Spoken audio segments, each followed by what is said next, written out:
Valère Bessalah, le président de la République a nommé en 2019 un Premier ministre faible mais intelligent.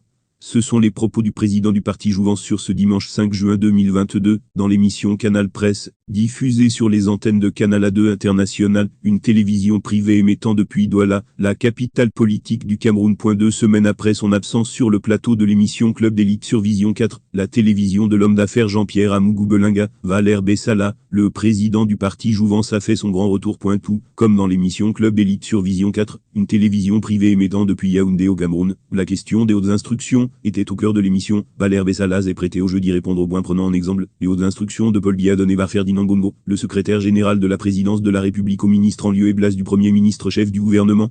L'administrateur civil demande aux Camerounais de ne pas sous-estimer l'intelligence de l'actuel locataire de l'immeuble Étoile. Le président de la République a nommé en 2019 un Premier ministre faible mais intelligent.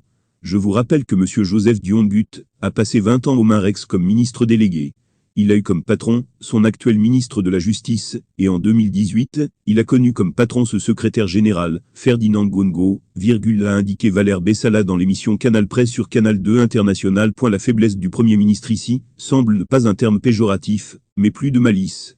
Valère Bessalah s'est aussi exprimé sur l'affaire Glencore. L'homme politique demande d'être prudent. Il s'agirait selon lui d'un chantage orchestré par les Américains pour dompter le pétrole camerounais. Je pense qu'à travers cette affaire Glencore, ce sont les États-Unis qui veulent faire du chantage au Cameroun pour intégrer notre marché pétrolier national, a-t-il indiqué dans Canal Presse.